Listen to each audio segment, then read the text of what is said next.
Okay, we'll try this again. Hey, folks. Oh, man, oh, man, oh, man, oh, man, oh, man. Okay, so we're going to do this again. Let me... Nikes. Of course, I spill my beer. Figured I'd have a beer with you all since, Jack's is closed. Everyone's Thanksgiving, and now I have to find something to wipe it up. And I think... There we go. Look at that. I think I got it this time. Maybe, possibly.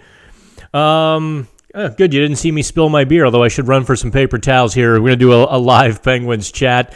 You're not going to hear a lot of happy or supportive words from me about the local government restrictions here, just because I think at this point, don't we all know the risks, and we all know the information. And if you're adults, you can make your own decisions without a couple people in Harrisburg going, "You do what we tell you."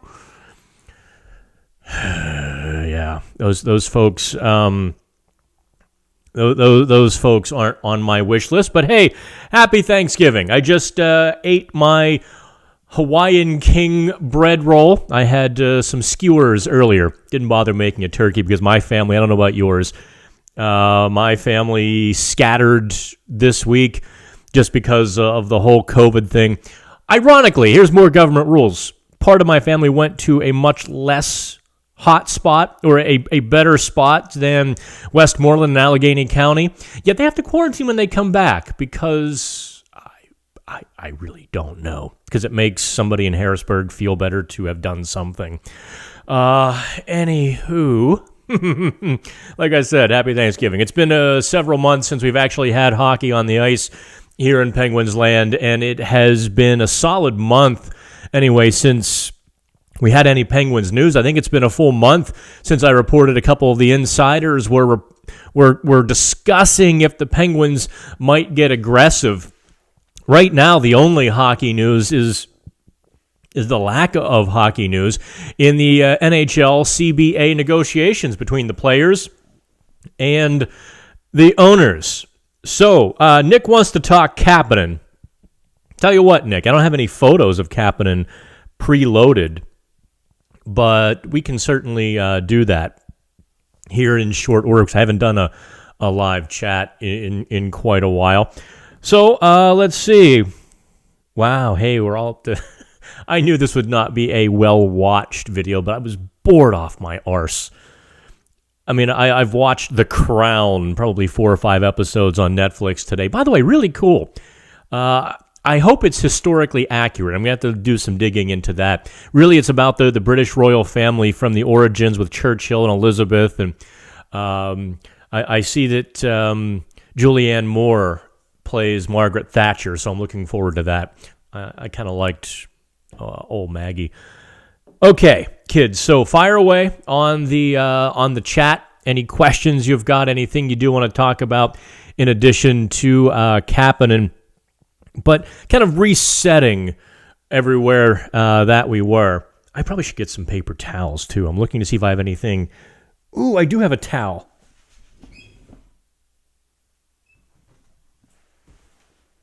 Since I actually spilled half of my last, it's a Straub pumpkin ale. Really good. I picked that up like right before Halloween. Took my last bike ride of the season. And I stopped at the Straub Brewery in St. Mary, the Eternal Tap, and got that. Now the question is, do I just fold this towel up and let it dry and use it in a few days and just smell like pumpkin beer, or do I wash the towel? That's an important question for a single person who is quarantining himself for a while. I guess we'll have to wash it. Okay. Circling back, what we had heard about a month ago with the Penguins was some insiders going, the Penguins don't have to be done. And there was some curiosity. I'll put it that way. There was some curiosity. There was some watchful eyes if the Penguins would kind of make a play for Eric Haula. It's going to cost a few $1 million a year, etc. However, at that point, we kind of began to ramp up for CBA negotiations. And, within a week's time, we began to see the second wave. And we began to see that the world was going to change again and again. And it seems like the entire, the actual hockey ops folks all got put on hold across the league. So Penguins included in that deal. So now where we are with the NHL CBA.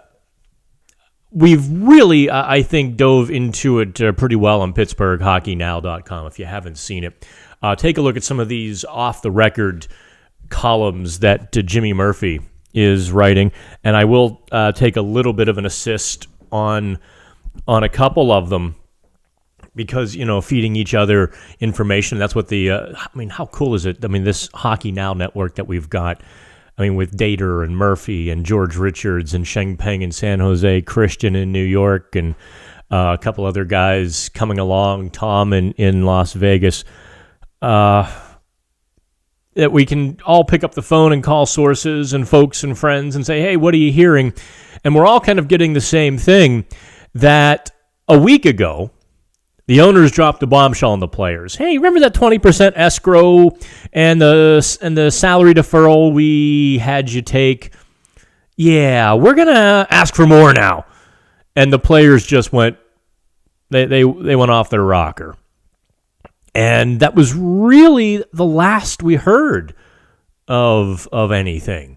Genuinely, it went ice cold. And it's not because there's a media blackout from the inside. It's because the NHL owners so thoroughly pissed off the players and destroyed the goodwill and the trust the two sides had built up back in May and June when they negotiated this return to play. Remember, the columns I wrote back then. Gary Bettman's finest hour and the bubbles were brilliantly done, and everything went as well as could be expected. Now, the players went through it. Not all, a lot of them were kind of salty about it. That happens when you lose as well, and 23 teams did lose, but everything was kind of set. Though the table was set for very easy negotiations. The CBA had already been agreed to. Till the owners went, we lost maybe more money than we thought, so why don't you guys give us a bit more money back? Now, I'm going to be straight with you. The players will never get the money they're losing back, ever. The owners, on the other hand, will. They'll get their money back when they sell their team. The owners made a business investment, and you don't always win every business investment, whereas the players, this is their livelihood. So I think you're starting from a little bit of a disparity in terms of motivation. That the two sides can share the money 50-50 is extraordinary.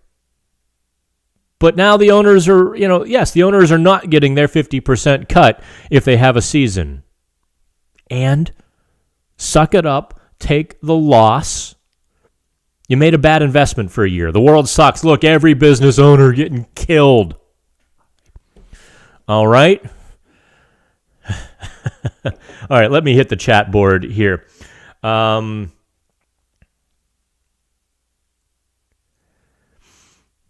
Hey, Walt Flanagan said, I said it before they went back-to-back, say it now. JR, despite a few warts here and there, absolutely, has a strong record of getting the right players. Not the best players. We'll see. Kapanen certainly falls under that category if he would be the right player, not the best player. For what the Penguins gave up, they could have received more. And other teams effectively told them that after the fact as well. I definitely think the upcoming teams will be better, but perhaps less talented than the last 2 years. More fun to watch, says Walt Flanagan. Really? more fun to watch. It's going to be interesting because the Penguins are stacked in their top 6 on paper. If, in fact, Kasperi Kapanen fits in on that top line with Sidney Crosby. And it's always an if, right? How many players have been perfect fits, and then for whatever reason, the production doesn't match your expectations or the hopes? So Kapanen is a question mark. Look, he had a chance last year to establish himself in the Toronto top 6. It didn't work out so well. And you saw Zach Hyman getting shots in the top 6, and you saw some shuffling north of the border last year. And they would have loved it if Kapanen, forced his way into those 6. But it didn't happen. So I'm not saying Kapanen won't work with the Penguins. I'm saying Kapanen has to prove that he will work with the Penguins. Look, on paper, speed, tenacity. He's good on the forecheck. These are things, very Brian Rustian, so to speak, for the Penguins. A bit better of a pedigree than does Brian Rust. And Kapanen should have a bit more offense than Rust. But haven't seen it yet either, right? You saw 20 goals as a rookie, only 13 goals as a sophomore, so to speak, with Toronto. So the Penguins gambled a little bit there. Do I think Turbo and Jano will play on a line? The Penguins' bottom 2 lines, we just talked about the top 6 being stacked. The bottom 6? Swiss cheese? I mean, you're really talking about some big gambles. You're talking about Jano being Mark Jankowski, who had a total of 7 points last year. And Calgary, needing depth centers and bottom 6 talent, said thanks, but no thanks to Jankowski. And in fact, pretty much every other team said thanks, but no thanks, as he got only a minimum deal. 1 year, $700,000 doesn't inspire confidence that there was, in fact, a pool of teams going, oh, hey, he had a down year, but let's go grab him. It was kind of the Penguins when you look at it that way, or at least any other teams that jumped in didn't offer much more or any more. Certainly, a player would be nuts to turn down a multi-year deal, even if the money was a little bit low, especially in this economy. Do I think Jankowski and Turbo play on a line? I really think they will lock in Bluger and Tanev together. And I hate calling guys by their nickname, by the way. You guys can do that. Almost spilled my beer again. That would be a double party foul. I think that's a technical and an ejection. But I think you keep Bluger and Tanev together because of the speed, because of that tenacity that that they've got. Jankowski is more of a plotting guy. Really, think Riley Sheahan with less points for Jankowski. So I don't know what the Penguins are going to wind up doing. I really don't. I think you could see Bluger, Tanev, and McCann be an amazing third line, and they might make that fourth line kind of scrap metal. Jankowski, eventually Aston Reese, Skevier, Lafferty. I don't know. As I say it out loud, maybe I'm leaning towards that direction all of a sudden. Because as good as the Penguins' fourth line was last year, Zach Aston Reese had 13 points. And I don't think Bluger had many more, did he? And Tanev didn't have many more, or even as many, did he? You have to look that up for me. All right. Oh, hey, by the way, I'm going to show you my... I was doing some online Christmas shopping, and I have to show you this, right?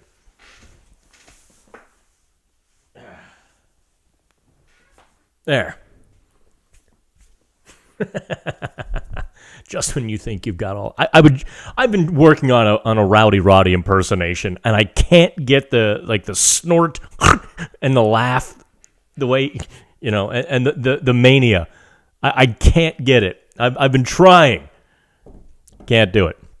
I'm not even going to try. I'll tape my wrists up and maybe I'll smash a glass beer bottle on my head. He did that on TV, by the way. All right. So let me get back to the live chat. Actually, it's a little bit cold in the studio. I'm regretting just having a T-shirt on. Okay, Walt. Okay.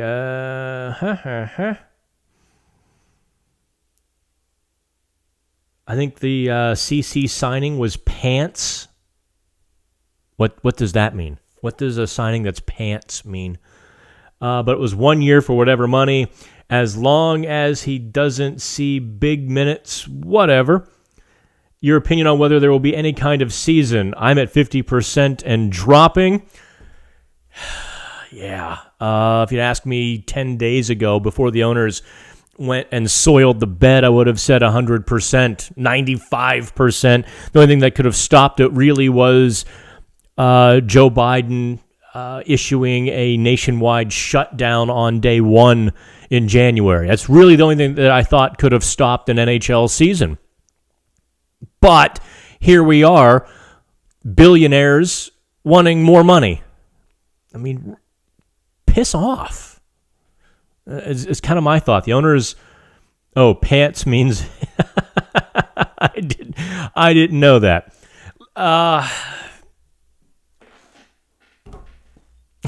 What do you want?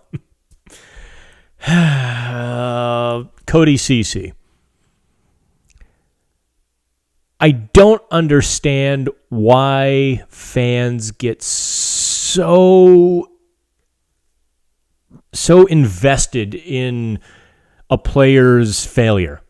Look, Ceci had a great start to his career. I mean, the guy was the defensive anchor for Erik Karlsson.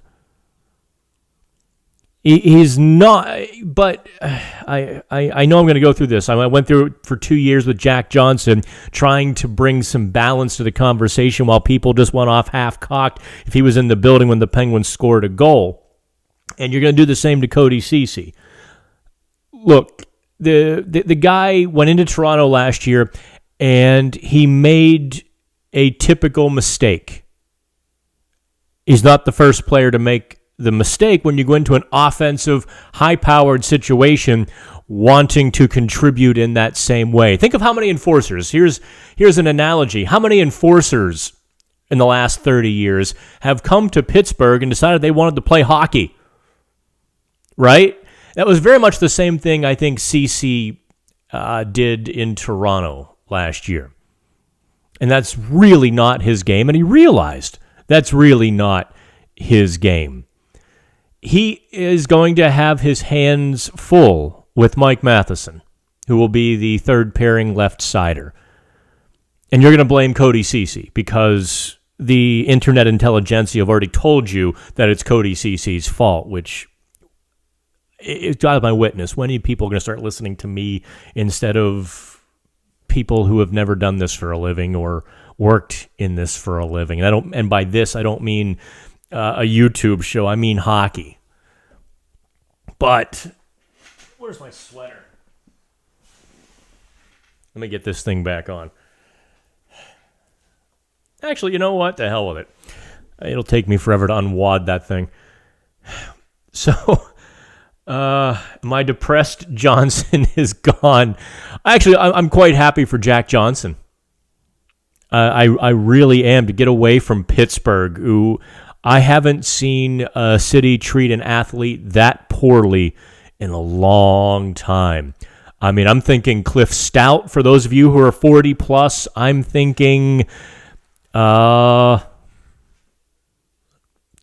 Stewart. I'm thinking, I can't think of any Pirates who were absolutely vilified to the point of could do no right, no matter what they did. correct me, help me out here. Whether Pirates, who were just, immersed in villainy. Can't think of any. And I can't think of any Penguins in the last long time either. I mean, Jack Johnson certainly set the standard for this generation of Penguins. But back to Cody Ceci. Look, he is fine, and he can play big minutes. The guy's played 23, 24 minutes at points in his career. He can do it. Don't ask him to score 30 points. Don't ask him to carry the puck around the ice. Ask him to defend his zone. Ask him to help clean up for his partner. And ask him to move the puck. And then you grade him on those three areas. You're not going to get an A out of Cody Ceci. If you do, the Penguins will have won big time. But don't expect an A. And don't look for every micro mistake, or even if things go wrong when he's on the ice. I guess, don't invest yourselves in his failure is what I would just plead with Penguins fans. It was ugly enough with Jack Johnson. Don't make it a continuation with Cody Ceci. Don't invest in his failure as an affirmation of your fandom, which is exactly what happened with Jack Johnson. People stomped their feet and shook their fist when he got signed, and they never stopped, as if somehow they could be proven right if he was on the ice for a goal. And so I'm saying just let it go. Okay. Ever think of Matheson, Marino, Pettersson, Ceci? Possible. I don't think Matheson, Marino would be. I think, possible. Let's see how. If Matheson is performing up to his physical capability, and in the NHL, there's a huge difference between physical capability and production, because the head is such a huge part, especially for a defenseman. Having the confidence and the swagger and the knowledge even.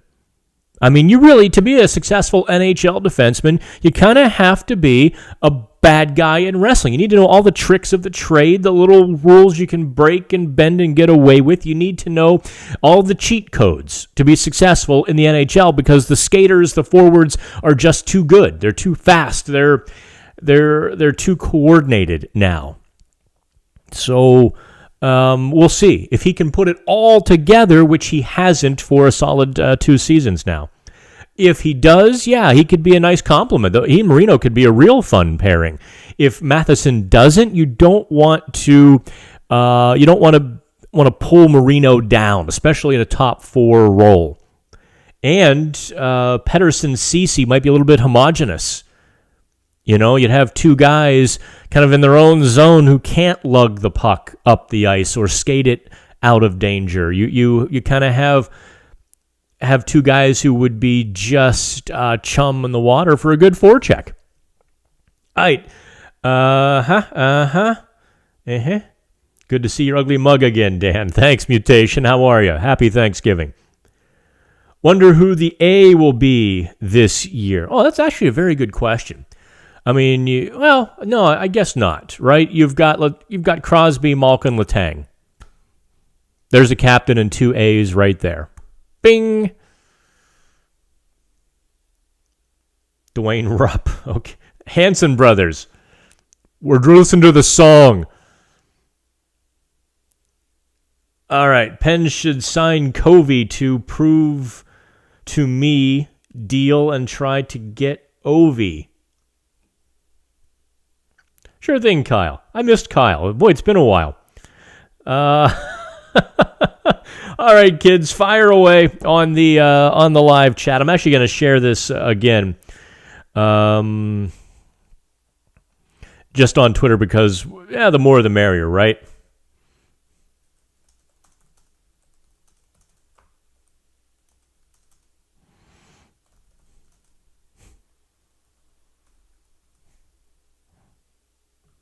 Okay. Shared to Twitter. Actually, I can't retweet it on Pittsburgh Hockey Now because that account is on my phone, which is currently being used as the camera. Next time we do one of these live chats probably will be next time we have real CBA information. In addition to, you can't see Rowdy. I have to can I back the camera up? No, I guess I can't. Let's try this. Bear with me.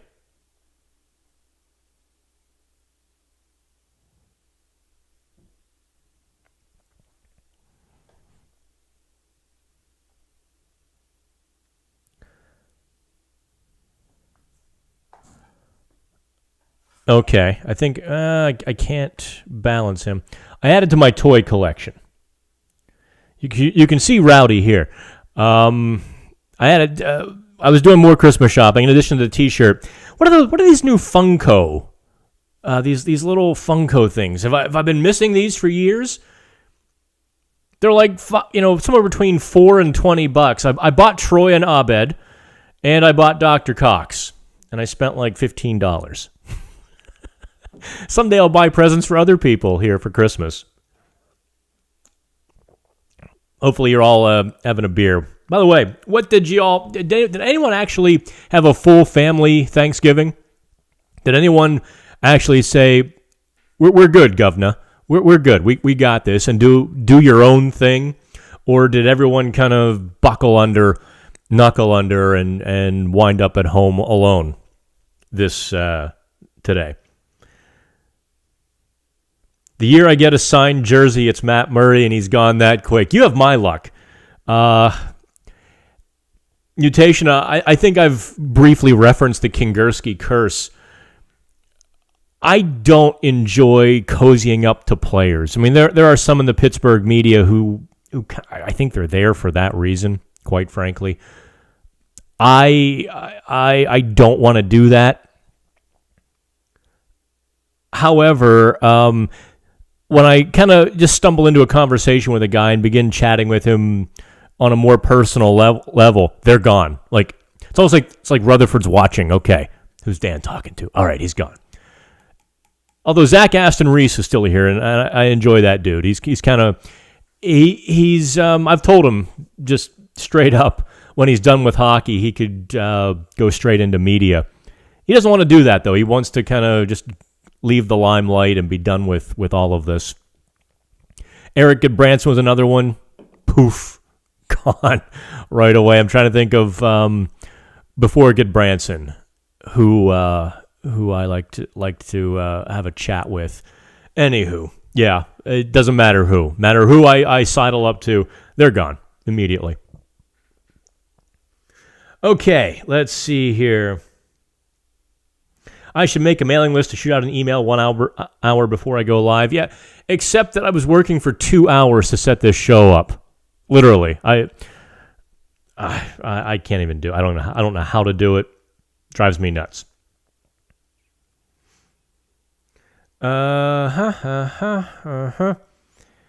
This is my first time ever hearing about hockey, says Laker boss Empire. Oh, okay. You're probably in the wrong spot. This is more of a 201, 301 class on hockey, Laker. Sorry. Let's see here. Yeah, that's right. Funko Pop. 6 people Mr. Gormley had. We were restrictive, but not as bad as PA. Yeah, the Quakers. R.I.P. Joe Rogan. Did Joe Rogan die? Or are you calling me Joe Rogan? I don't really care anymore. I mean, you know what? Here's kind of the funny thing about owning a business. I have, let's say, somewhere between 8 and 10 people who actually do report to me. In the last couple weeks, I've reprimanded a couple for their Twitter accounts and things they've done or said. And that's been kind of uncomfortable for me. I'm like, listen, you have your views, knock yourself out, but here's the line. And insulting people or aggressively insulting people, no, that's not how we do things with National Hockey Now. But since I don't really report to anybody, I mean, I voluntarily report my stories to one or two of the National Hockey Now crew just to keep me honest, right? If I have a sourced story, I'll pick up the phone. I call Dater, Shelley Anderson. I say, okay, this source told me this. I'm going to write this. And I get their approval, their input, whatever it might be, is kind of an editor for me. It's a nice thing to have. But I don't really run afoul of the woke mob in so much as I'm not going to insult anybody, and I don't put anything out there in public that's not pretty much common sense. But they can't claim my scalp because I'm not going to give them my scalp. And there's no one who can give them my scalp. Kyle had like 9 for Thanksgiving. Kyle, where do you live? That's pretty cool. Let's play trivia. Yeah, do me a favor, by the way, gang. Drop me a like and share it around as well. Trivia. I've prepared nothing, but I can look stuff up faster than anybody. So, I don't have any prizes either. You want me to send you, I can't send you beer through the mail. And I'm not giving you any of my busted up bobbleheads. And I'm not giving you my Beatles poster. I'm not giving you Yoda or the Swedish Chef either. So you're kind of screwed on prizes. But we'll play trivia. We'll run that. Let's see here. Okay, here's a question. Against what team did Mario Lemieux score his 500th goal? I was double checking it because, to be honest, I didn't know this.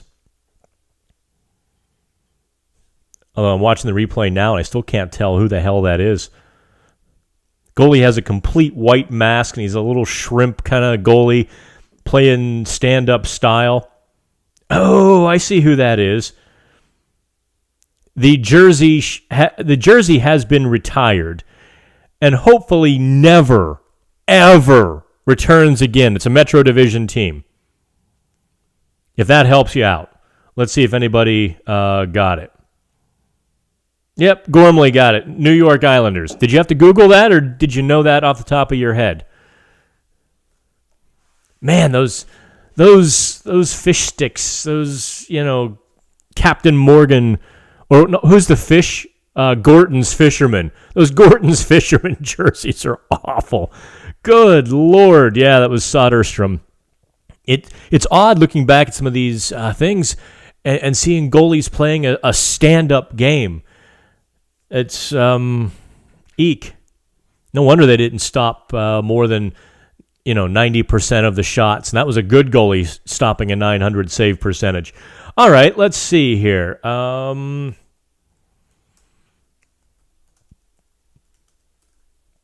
I do remember the post game for this moment. I don't remember the team, though. Joey Mullen was the first American to score 500 goals. Ah, that's pretty cool. Against what team did Joey Mullen score his 500th goal? And against what Hall of Fame goalie did he do it? Let's see if Gormley knows this one. 1997, Joey Mullen scored his 500th against what team and Hall of Fame goalie? I'll pour you a shot of tequila if you get it right. Okay, so I guess I'm about on a 30-second delay.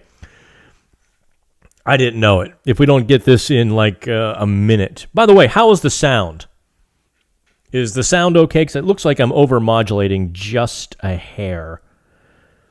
But if I bring it down just a little bit, it goes... Okay, well that... Yep, Gormley's 2 for 2. Joey Mullins scored his 500th against Patrick Waugh and the Colorado Avalanche. I'll have to send Data a note on that. I am terrible with like the history and the specifics and the dates. Just not my thing. In for a moment and gone. I guess it doesn't mean that much to me. You know? I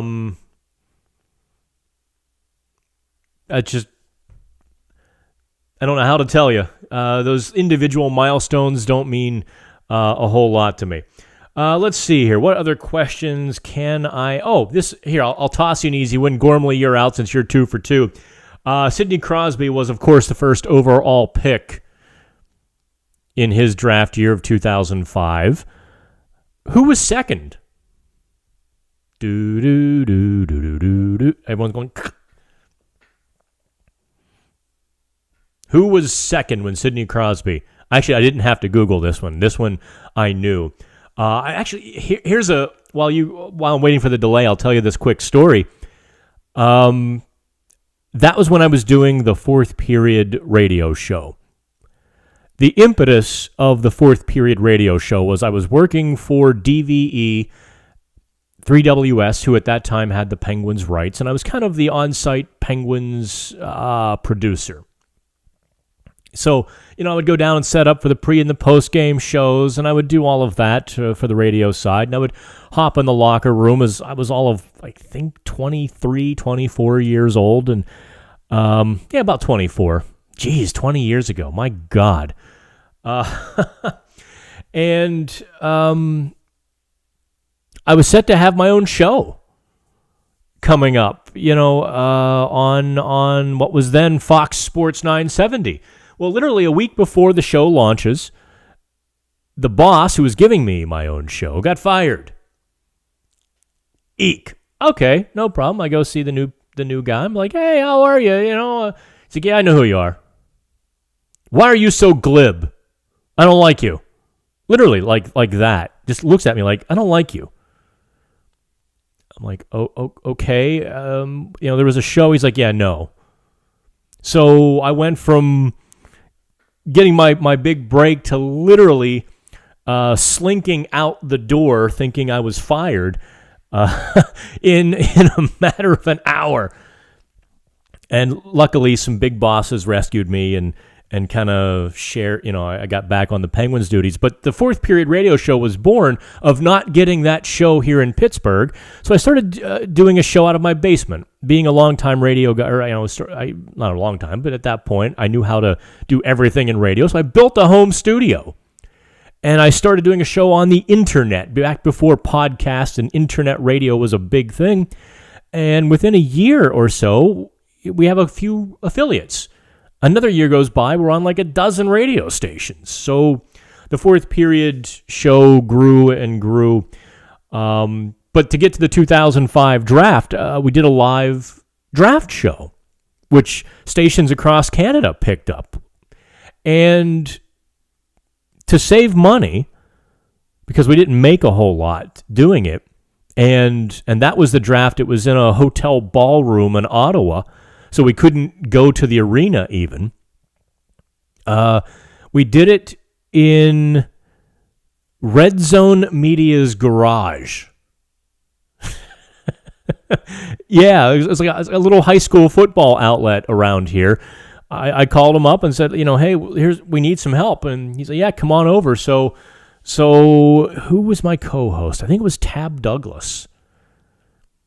And I did a draft show from Red Zone Media's garage. And when Sidney Crosby was picked, the guy from the Fourth Period went running over, in between Sid standing up and acknowledging the TV cameras and walking over to the TSN TV studio. My guy thrust a cell phone in Sid's hand. And we had the first interview. Anyway, Nick Robertson got it. Bobby Ryan. Boy, talk about Bobby Ryan was the second overall pick, and Detroit is going to love him. I think he's going to score 20, 25 goals for the Wings this year. he had to get himself right.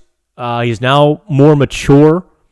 Yeah, that's always been a little bit of a knock on him, that, maybe he didn't work as hard as he needed to, or didn't play a 200-foot game, or didn't do all the things necessary. I think after he came back last year and was welcomed and accepted, I think he saw the light, and I think Detroit is going to have a hell of a player.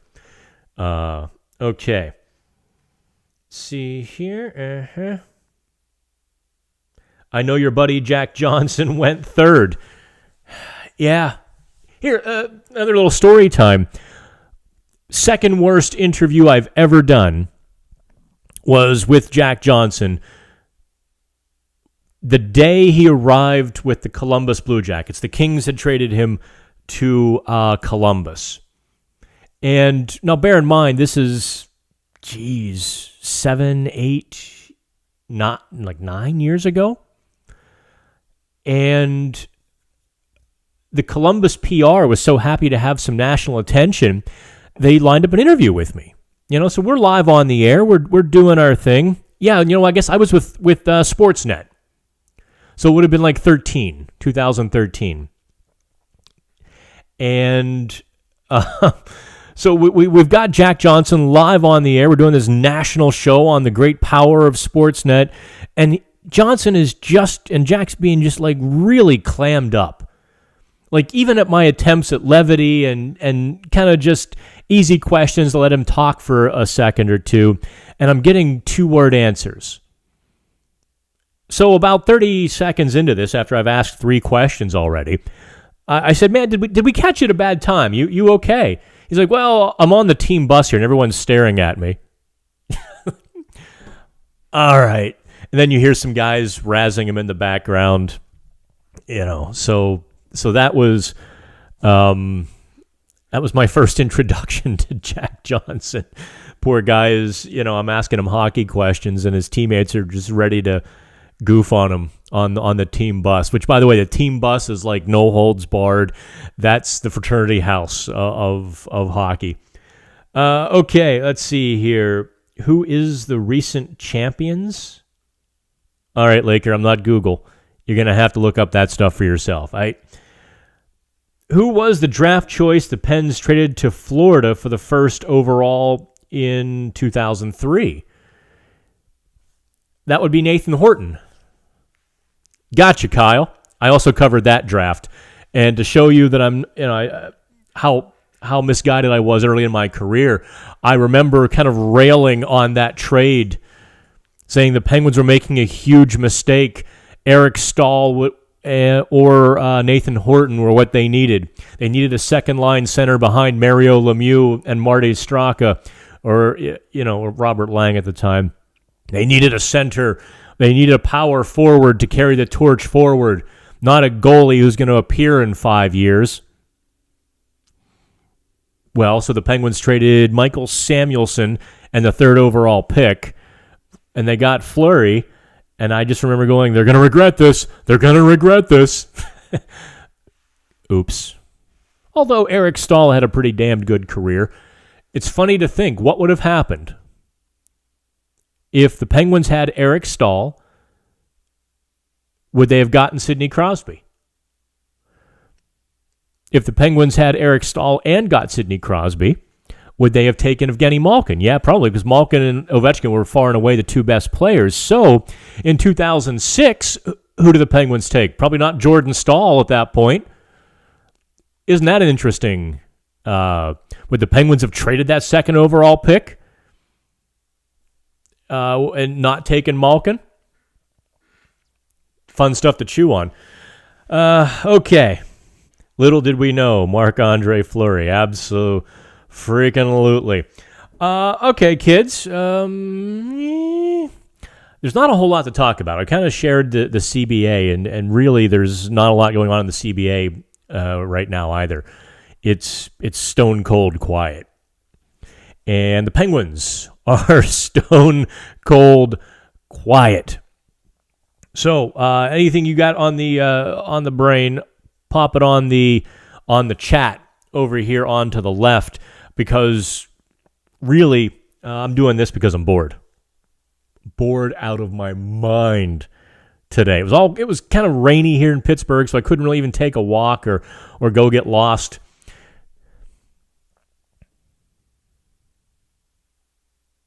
Penguins traded with Red Wings, and that choice the Penguins gave to Red Wings, the Red Wings took Yzerman. Yes, there is that. The Penguins could have had Steve Yzerman a full year before Mario Lemieux.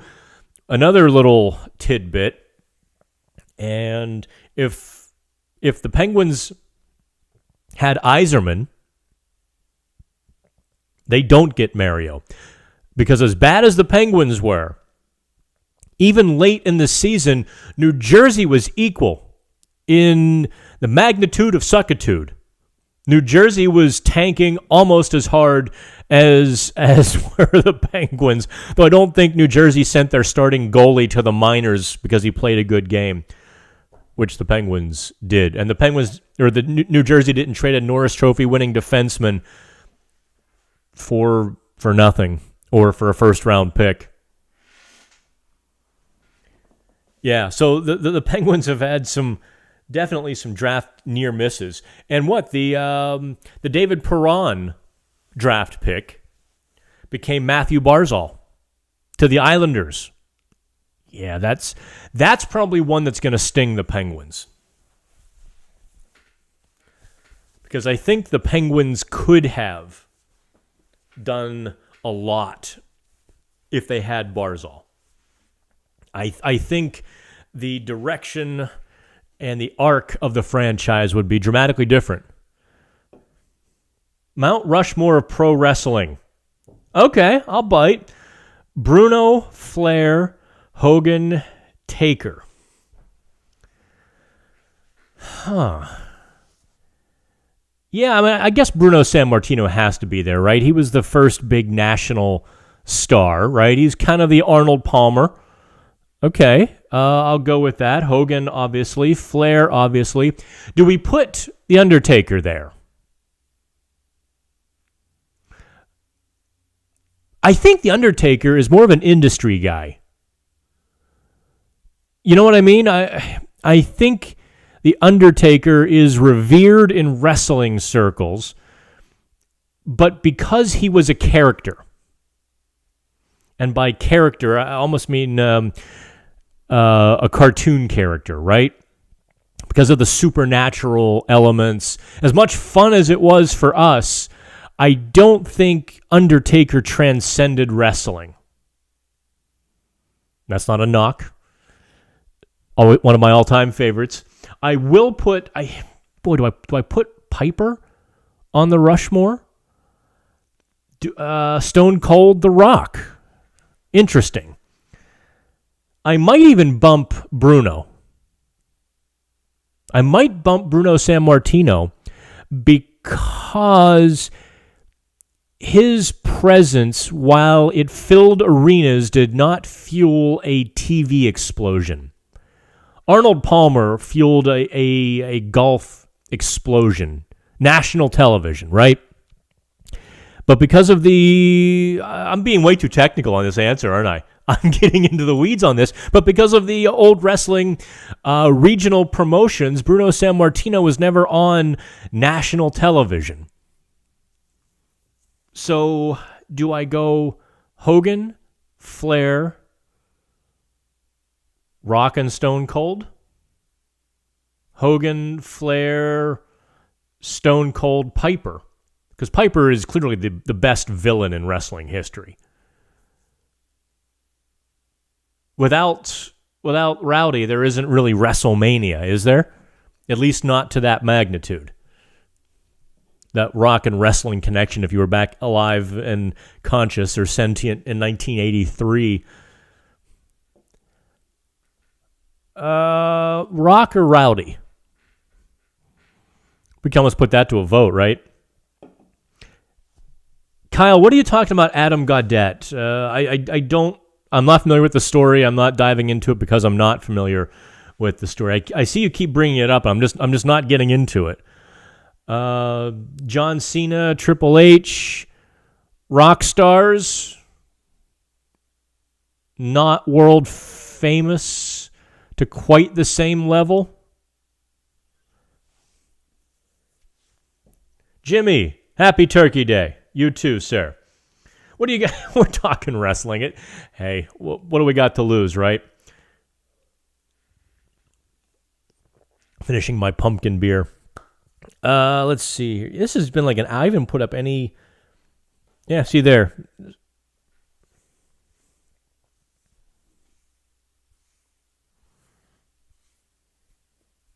Good Lord, my hair looks terrible.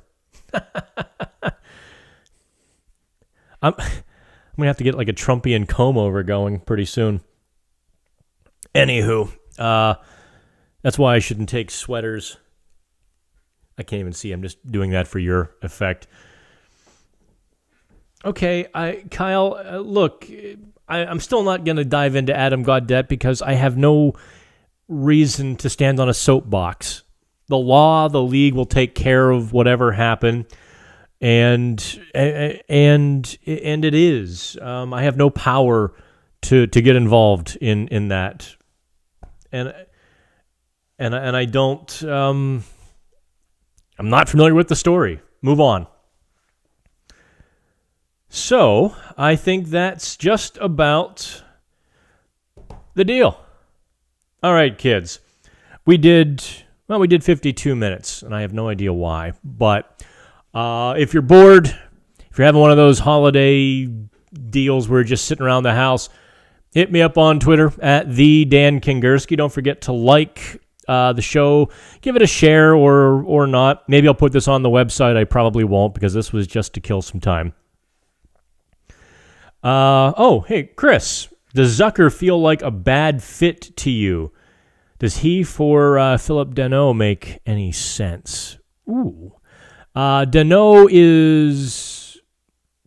it would be Deneau and something for a guy like Zucker. Yeah, I'll tell you what. I do peek in on Josh Yohe occasionally. I really respect Josh's work. And Josh really likes Zucker and his fit with the Penguins. I am on the fence still. I don't think he fits with Evgeny Malkin at all. Like, no. I didn't see anything in their time together last season and in the postseason. In fact, I thought they were quite terrible. If the Penguins coaches, Mike Sullivan, and, I guess it would be Vellucci running the forwards. If Vellucci and Sullivan have the guts, flop Gensel down with Malkin. Put Zucker with Crosby and Kapanen. And then you've got Gensel, Malkin, Rust. I do like that top six better than I do Gensel, Crosby, Kapanen, Zucker, Malkin, Rust. But I don't think the Penguins coaches necessarily share my view. And they are the ones that get the vote, right? So, yeah, sorry, Chris, you missed it. You'll have to watch it if you are really that bored. We just were really killing time tonight. So, all right, to you all, I'll give you a last call. No, I lied. All right, have fun. Happy Thanksgiving. Stay safe. Be smart. That's probably the most important thing. I'm not going to tell you to hide in your house under the bed, wrapped in a sheet and blankets, afraid of the world and life. I'm just saying, be smart. Stay away from other people. Stay 6 feet away, for God's sakes. If you walk outside, put a mask on and stay away from me. That's all I ask. Just don't clump in the middle of the sidewalk. Don't huff and puff as you run past me. Put a mask on and stay 6 feet away from me, and we'll all be fine. I still haven't. I ordered a cattle prod for those situations, and I got a letter saying I wasn't allowed to have one. Something about city ordinance rules. It was a weapon, and they knew how I was going to use it, so they wouldn't give me a cattle prod. Damn it! All right.